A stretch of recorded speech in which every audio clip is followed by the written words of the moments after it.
Thor News presents strange weather and bizarre space weather. All right, we're going to keep this one light and easy to wrap up the weekend. I just wanted to catch up on some subjects while I can to keep the class in the front of the line. What does that even mean? I don't know. All right, so let's get started. Step right up, step right up. Come on, let's go. Hey, guess what? There's a dark filament or two. Sometimes they call them sun snakes on the sun. A lot of this news comes from spaceweather.com, a great place to learn about space and weather. Space weather. Dark filament. The biggest dark mark on the sun today is not a sunspot. It's a magnetic filament. Dark mark, the Dark Lord's mark? Oh, go Gryffindor. Measuring more than 300,000 kilometers from end to end and filled with cool plasma, the sprawling structure is an easy target for backyard solar telescopes. Most likely this filament will collapse, predicts Castillo. The question is, how long will it last until it does? Well, I don't know, man. I'm watching the sun, and it looks like it's growing. It's pretty big, and we're seeing a lot of activity on the sun in this minimal double-peaked solar maximum. That's odd. That's bizarre, strange, weird. Looks like the sun's got a couple filaments on it. Quite a few.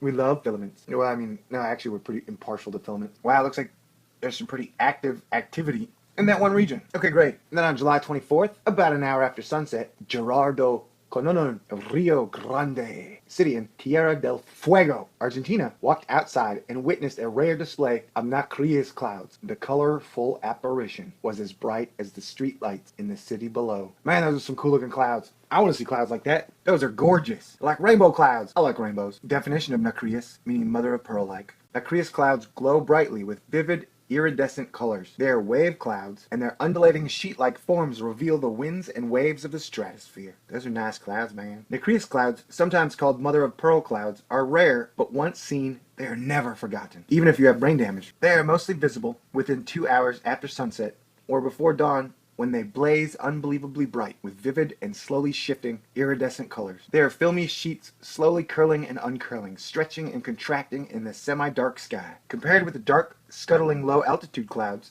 that might be present, nacreous clouds stand majestically in almost the same place, an indicator of their great height. I'm in love with these clouds already. What do I gotta do to see them? They need very frigid regions of the lower stratosphere, some 9 to 16 miles high and well above the tropospheric clouds. They are so bright after sunset and before dawn because at those heights there is still sunlight. They're seen mostly during winter at high latitudes like Scandinavia, Iceland, Alaska, and North Canada, but sometimes, however, they occur as far as England. Man, I guess I'm gonna have to do some traveling. Oh. Increased nacreous clouds, a sign of colder upper air temperatures. Ice age? Ice age coming, ice age coming. Throw it in the fire, throw it in the fire. Man, that's a great lyric. Gotta love Radiohead. Nacreous clouds, also known as mother-of-pearl clouds, are peppered with tiny ice crystals that blaze with iridescent colors when struck by light from the setting sun. It is these crystals that make nacreous clouds so rare. They require exceptionally low temperatures of minus 85 Celsius, 120 degrees Fahrenheit to form. Wow, that's cold. Icy nacreous clouds float 9 to 16 miles high.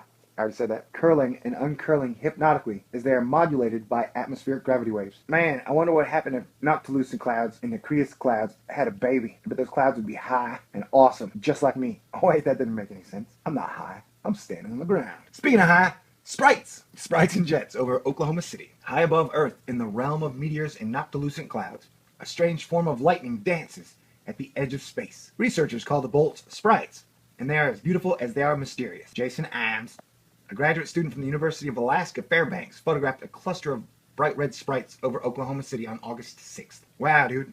And sprites, yeah, that's the scientific term. It almost looks like bugs hitting Earth's windshield, or I don't know. Those are cool looking, but what are they? More strange signs in the sky. I want to see a sprite. I was going to say I'd like to see a fairy too, but you guys probably take that the wrong way. You guys have dirty minds. Oh yeah, so then Noah was like, hey dudes, everybody, it's going to be a very active hurricane season. A very, very active hurricane season is possible. And then they were like, no. We're going to trim that forecast back. It's still going to be above normal, but it's not going to have the extreme levels of activity that we'd said a week ago. And I wonder what happened that made them downgrade that stuff. Who knows, man? All I know is I always say that I got a bad feeling for the next 2 years for anybody who lives near a coast. And I highly recommend, if there are any storm warnings that come in, hurricane, tropical storm, you take them seriously and you get the hell out of there. And I'd also look into getting away from living by the ocean. I don't know why, but I still got that funny feeling. And then over Michigan, you have HARP getting ready for Christmas as they put a wreath up. Awesome. I love Christmas. Silent night. And then somewhere in the United States, you had anti-chemtrails. I think that's what that is, right? It's like someone got so pissed off, they decided to go like mow the lawn if the sky was a lawn, and they had a sky lawnmower. Alright, I don't know about that. We have to verify it with the science guys. Oh, but the most doomy information total was that they finally spotted a chupacabra in North Carolina.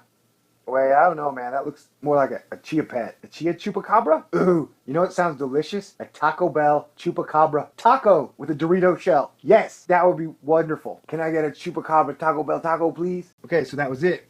Light, simple, easy, clean, totally doom-free. Except for the old Ice Age coming, Ice Age coming. Throw it in the fire thingy. That, I guess, if you look at it, who knows? All I know is, I love you, baby. I'm talking to the ladies there. Although I love you too, dudes. I just thought it'd be weird for me to be like, I love you, dudes, because then it would be weird, you know? Okay, it's not that weird. Who cares? All right, let's go. You having fun? Me too. All right, so excellent. There you go. And I'm out, just like high platform shoes for dudes. Does that make sense? Dang it, why do I never make sense at the end of my videos? I start talking about like crap. I start talking about finagled fandangos that have been quadruply berbumbled. See, berbumbled isn't even a word, man. Go Gryffindor, stupid dark marks. I'll never take your dark mark, man. This is a Thor News presentation. Thor News presents strange weather and bizarre space weather. All right, we're going to keep this one light and easy to wrap up the weekend. I just wanted to catch up on some subjects while I can to keep the class in the front of the line. What does that even mean? I don't know. All right, so let's get started. Step right up, step right up. Come on, let's go. Hey, guess what? There's a dark filament or two. Sometimes they call them sun snakes on the sun. A lot of this news comes from spaceweather.com, a great place to learn about space and weather. Space weather. Dark filament. The biggest dark mark on the sun today is not a sunspot. It's a magnetic filament. Dark mark, the Dark Lord's mark? Oh, go Gryffindor. Measuring more than 300,000 kilometers from end to end and filled with cool plasma, the sprawling structure is an easy target for backyard solar telescopes. Most likely this filament will collapse, predicts Castillo. The question is, how long